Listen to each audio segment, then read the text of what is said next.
یہ پیغمبر وقت حضرت یحییٰ علیہ السلام ہے۔ ان بکریوں کو علم تھا کہ یہ وقت کے نبی ہیں، اور پھر حضرت عائشہ صدیقہ رضی اللہ تعالیٰ عنہ فرماتی ہیں کہ میرے گھر کے اندر ایک بکری بندھی ہوتی تھی، جب حضور گھر آتے تو وہ سکون سے بیٹھ جاتی، اور جب حضور چلے جاتے تو وہ پھر بدکتی تھی، ڈرتی تھی، اچھلتی کودتی تھی۔ میں نے ایک دن حضور سے پوچھا، یا رسول اللہ صلی اللہ علیہ وسلم، حضور آپ کے ہوتے ہوئے اس کو بڑا چین ہوتا ہے، آپ جاتے ہیں تو یہ بے چین ہو جاتی ہے، اس کا قرار مٹ جاتا ہے۔ تو میرا آقا فرماتے ہیں عائشہ تجھے کیا پتا ہے، اس کو چین تب ملتا ہے جب یہ مجھے دیکھ لیتی ہے، اس کی تسکین تب ہوتی ہے جب یہ میرا دیدار کر لیتی ہے۔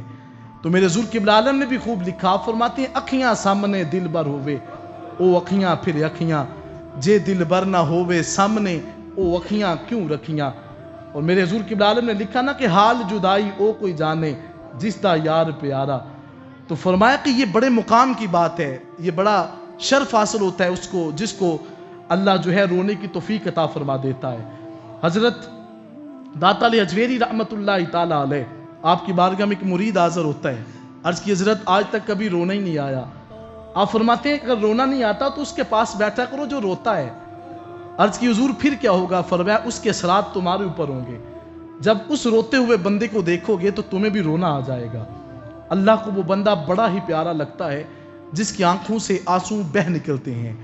حضرت عائشہ صدیقہ رضی اللہ تعالیٰ عنہ آپ فرماتی ہیں، میرے آقا فرماتے ہیں لوگوں یاد رکھو یہ رونے کی کبھی کبھی عادت ڈالا کریں، اور اس رونے کی وجہ سے جو ہے وہ انسان کے گناہ صاف ہوتے ہیں۔ حضرت عائشہ صدیقہ رضی اللہ تعالیٰ عنہ آپ فرماتی ہیں کہ میرے آقا نے ارشاد فرمایا، صحابہ اگر کوئی شخص جو ہے مکھی کے سر جتنا بھی اس کی آنکھوں سے پانی نکل گیا تو میرے آقا فرماتے ہیں قیامت کے دن اللہ اس پر جہنم کو حرام کر دے گا کہ یہ اللہ کے خوف کی وجہ سے ایک لمحہ رویا ہے۔ تو ذات ذی وقار میں بات کر رہا تھا کہ انسان کو اپنے مالک کی طرف سچا تائب ہونا ہوگا، اس کی بارگاہ میں جو ہے وہ حاضر ہونا ہوگا۔ عرض کی کہ ہمیں نہیں پتا کہ اس غار میں کون رہتا ہے، لیکن میری بکریاں ساری کی ساری اس کے منہ اور دہانے کے قریب کھڑی رہتی ہیں، اور صبح سے شام تک کھاتی بھی کچھ نہیں، اس کو تکتی رہتی ہیں۔ حضرت زکریا علیہ السلام نے فرمایا کہ ہاں ضرور اندر میرا بیٹا ہی ہوگا۔ جا کے دیکھا حضرت یحییٰ علیہ السلام اللہ کی بارگاہ میں رو رہے تھے، عرض کر رہے تھے مالک میں تیرا گناہگار سا بندہ ہوں۔ نبی جب اپنے حوالے سے بات کرے گا تو اللہ نے اس کو یہ مقام اور شرف بخشا ہے، لیکن ہم کسی نبی کے حوالے سے ادنا سی جو ہے اگر جو ہے اس حوالہ سے بات کر دیں کہ العیاذ باللہ نبی سے غلطی ہوتی ہے تو یاد رکھیے گا اسلام سے ہاتھ نکل اسلام جو ہے وہ دامن سے نکل جائے گا۔ نبی اپنے بارے میں جو چاہے کہتا رہے، جیسے رب کائنات نے قرآن کریم فرقان حکیم میں ارشاد فرمایا ہے کہ حضرت جو ہے وہ یونس علیہ السلام اللہ کے پیغمبر گزرے ہیں، آپ نے اللہ کی بارگاہ میں اور یہ شہر نینوا کی طرف جو ہے ان کی نبوت اور 28 سال کے عرصہ میں انہوں نے نبوت کا جو کام تھا سلسلہ تھا اس کو جاری کیا۔ حضرت یونس علیہ السلام کی قوم جو ہے اس بات کو تسلیم نہیں کرتی کہ آپ اللہ کے پیغمبر ہیں، راہ راست کی طرف نہیں آتی۔ حضرت یونس علیہ السلام نے ہاتھ اٹھائے، عرض کی مالک یہ قوم مجھے ماننے والی نہیں ہے، یہ میری بات کو تسلیم نہیں کرتی، اے میری قوم، اے میرے رب جو ہے اس قوم کے اوپر اپنی طرف سے عذاب نازل فرما۔ یہ دعا کر کے تو حضرت یونس علیہ السلام نکل پڑتے ہیں۔ جب حضرت یونس علیہ السلام اپنی قوم کے لیے بد دعا کرتے کرتے نکل کے پڑے تو درمیان میں دریا پڑتا ہے جس کا نام دریائے فرات تھا۔ آپ نے وہاں ایک کشتی تھی، اس کے اندر قدم رکھا اور وہ جو کشتی ہے وہ ڈوبنے کے قریب آتی ہے۔ لوگوں نے پوچھا کون ہے شخص جس نے اپنے آقا کی جو ہے وہ حکم نافرمانی کی ہے۔ اب قوم نے جب دیکھا کہ کوئی شخص تیار نہیں ہوتا، اللہ کا پیغمبر حضرت یونس علیہ السلام فوراً سوچتے ہیں کہ میں نے اللہ کی بارگاہ میں قوم کے لیے یہ دعا تو بد دعا تو کی تھی کہ وہ میری بات کو نہیں مانتے، نیست و نبود ہو جائیں، لیکن اللہ نے حکم نہیں دیا تھا کہ یونس تو اس بستی کو چھوڑ کر چلا جا۔ ذہن میں خیال آتا ہے کہ ضرور میرا رب مجھ سے ناراض ہے۔ حضرت یونس علیہ السلام کی زمائش شروع ہوتی ہے قوم، اور جب قرآن اندازی ہوتی ہے تو قرآن اندازی کے اندر حضرت یونس کا 3 مرتبہ نام نکلتا ہے۔ حضرت یونس خود ہی جو ہیں وہ دریا کے اندر اترتے ہیں، سامنے ایک مچھلی آتی ہے، اپنا منہ کھول کر کے حضرت یونس کو اپنے پیٹ میں لیتی ہے۔ اللہ نے فرمایا اے مچھلی یہ میرا نبی ہے، تیری خوراک نہیں ہے، اس کو تو نے اپنے خوراک کے لیے استعمال نہیں کرنا۔ اس کو 40 دن تو نے اپنے پیٹ کے اندر جو ہے وہ عزت کے ساتھ رکھنا ہے۔ اب معلوم ہوا انسانوں کا رہنا اور ہوتا ہے، انبیاء کا رہنا اور ہوتا ہے۔ اگر ہمارے جسم کے اوپر مکھی بیٹھ جائے، اس کو نہیں پتا یہ کون سا بندہ ہے، تو اس مچھلی کو پتا ہے کہ میرے پیٹ میں اترنے والا جو انسان ہے وہ فقط انسان نہیں ہے، وہ اللہ کا نبی اتر رہا ہے۔ حضرت یونس علیہ السلام پیٹ میں اترتے ہیں، 40 دن تک آپ اس پیٹ کے اندر رہتے ہیں۔ 40 دن کے بعد اس مچھلی کے اندر حضرت یونس علیہ السلام عرض کرتے ہیں کہ مالک میں حد سے بڑھ چکا۔ اب فرمایا عرض کرتے رہے کہ مالک میں حد سے تجاوز کرنے والا تھا، میں تیری بارگاہ میں عرض کرتا ہوں کہ آج کے بعد کبھی حد سے تجاوز نہیں کروں گا۔ حضرت یونس علیہ السلام کی دعا قبول ہوتی ہے، مچھلی کے پیٹ سے جب باہر آتے ہیں، اللہ نے ایک درخت جو تھا اس کو جو ہے تناور، حضرت یونس علیہ السلام کا جسم ایسے ہو چکا تھا کہ جیسا جب پرندہ کسی اپنے بچے کو جنم دیتا ہے، آپ کا پیٹ جو ہے، آپ کا جسم جو ہے نرم ہو چکا تھا۔ جب باہر آتے ہیں تو ایک درخت جو ہے وہ تناور ہوتا ہے۔ حضرت یونس علیہ السلام کے سامنے اللہ کے حکم سے اس کی ایک شاخ کٹتی ہے، جب اس کی جڑ کٹتی ہے تو وہ تناور جو درخت تھا وہ خشک ہونا شروع ہو جاتا ہے۔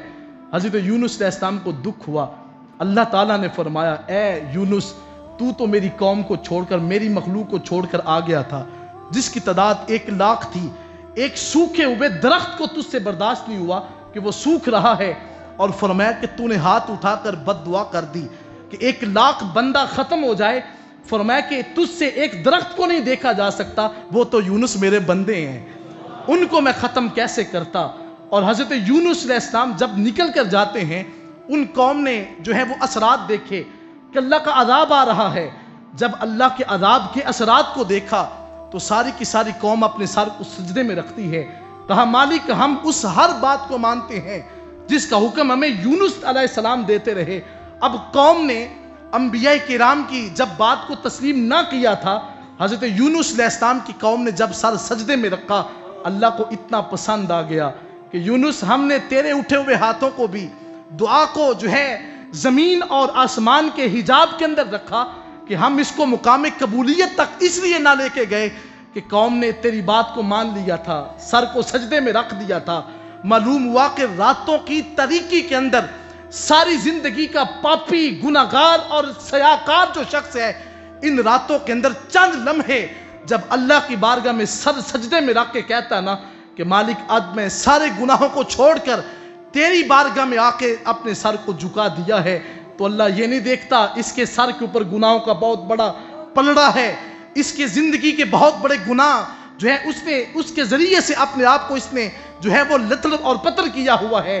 خدا اس بات کو نہیں دیکھتا، خدا فقط یہ دیکھتا ہے کہ میرے بندے نے اپنا سر تو میری بارگاہ میں جھکا دیا ہے، تو خدا اس بندے سے راضی ہوتا ہے جو اس کی بارگاہ میں اپنے سر کو جھکا دیتا ہے۔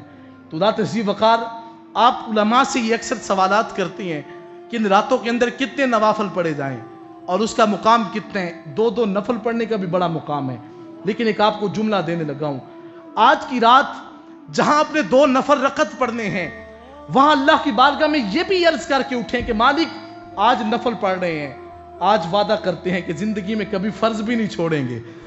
نفل کا مقام تو اپنا ہے، لیکن اس رات کے اندر کبھی اپنی قضا نمازوں کا بھی سوچیں کہ مالک جو میرے ذمے قرض تھا، جو میں نے نماز پڑھنی تھی وہ تو میں نے پڑھی نہیں۔ آج ہم سوچتے ہیں مولانا 100 رکعت نماز نفل پڑھیں تو ثواب کیا ملے گا؟ ثواب اس کا بہت زیادہ ہے، لیکن یاد رکھیں میرے آقا فرماتے ہیں کہ اگر کسی کے ذمے 1 رکعت جو ہے نماز فرض کی رہ گئی، قیامت کے دن جہنم کے گڑھے کے پاس کھڑے ہو کر اس کو ادا کرنا پڑے گا۔ میرے دوست وہ نمازیں کیسے پوری ہوں گی، ان کو کون پورا کرے گا؟ تو ذات محترم آئیں آج اس رات کے اندر عہد کر لیں کہ مالک ہماری پچھلی رہی ہوئی نمازیں ہم ان کو 2 کر کے ضرور ادا کرتے جائیں گے۔ یاد رکھیے گا سن بلوغت سے لے کر موجودہ زندگی تک آپ کے اوپر نماز یوں فرض ہے جیسے شیخ سعدی فرماتے ہیں مثل قرض ہم چودین چودہ، تیرے اوپر اس طرح فرض ہے کہ جیسے تو نے کسی کا قرض دینا ہوتا ہے۔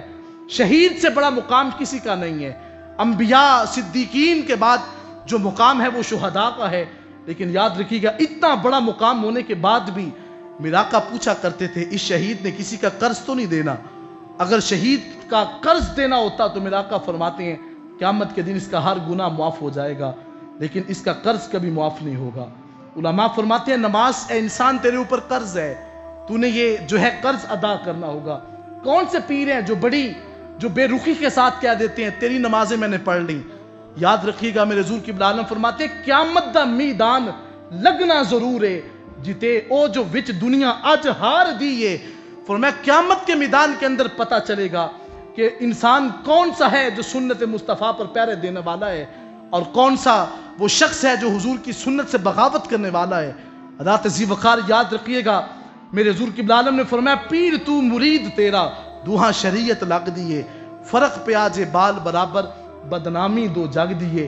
روزہ میں نے اپنا رکھنا ہے، میں نے نماز اپنی ادا کرنی ہے، آپ احباب نے روزہ اپنا رکھنا ہے، نماز آپ نے اپنی ادا کرنی ہے۔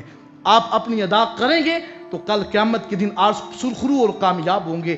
قبلہ پیر صاحب کی موجودگی میں یہ بات کر رہا ہوں، اگر آپ روزہ اپنا رکھیں گے تو ادا ہوگا۔ میرا روزہ اپنی ذات کا ہے، میری نماز اپنی ذات کی ہے، میں آپ کو یہ کبھی نہیں کہہ سکوں گا کہ آپ کو نماز پڑھنے کی ضرورت نہیں، میں پڑھ دوں گا، ہرگز نہیں۔ میری نماز وہ ہے جو میں پڑھ رہا ہوں۔ میرے حضور قبلہ عالم نے کیا خوب لکھا، آپ فرماتے ہیں بندے تیری نماز اچھی، تیری انداز اچھی، محبوب بے مثل کا آستانہ دکھا دیا۔ تو کبھی بھی ان جو ہے وہ غلط اور غلط فہمی کے اندر اپنے آپ کو جو ہے وہ مت ڈالیے گا کہ شاید ایسے ہی زندگی گزر رہی ہے اور خدا ایسے ہی راضی ہو جائے گا، ہرگز نہیں۔ اپنے آپ کو نوافل سے نکال کر جو ہے وہ فرائض کی طرف لے کے آئیں۔ فرائض وہ ہیں جو ہمارے اوپر لازم ہیں۔ ہاں 2 رکعت نفل پڑھیں گے اس کا مقام اتنا ہے۔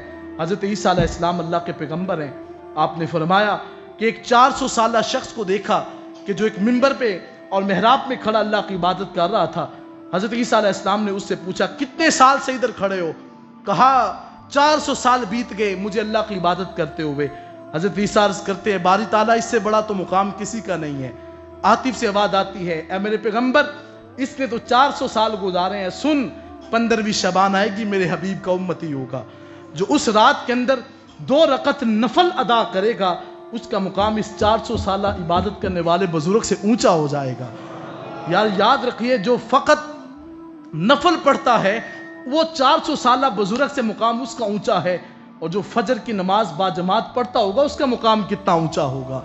تو اس لیے کبھی بھی ان باتوں کو نہ نکلنے دیں، اور اس بات کے اندر اپنے ذہن کو اور اپنے آپ کو ڈالیں، اپنی جو ہے وہ کفیت کو اور اپنے آپ کو مجبور کریں کہ ہم نے فرض کو کبھی ترک نہیں کرنا۔ اور یہ 15ویں شبان کا روزہ اس کا بڑا اونچا مقام ہے، ضرور رکھیں، لیکن یہ تیاری کریں کہ ماہ سیام آ رہا ہے، ہم نے خود بھی روزہ رکھنا ہے، اپنے بچوں کو بھی عادت ڈالنی ہے، اور اپنے بڑوں بزرگوں کو بھی اس بات کا درس دینا ہے۔ اللہ میری اور آپ کی حاضری کو شرف قبولیت عطا فرمائے، ہمیں حقیقی معنی میں خدا مسلمان بنائے۔ وآخر دعوانا ان الحمدللہ رب العالمین۔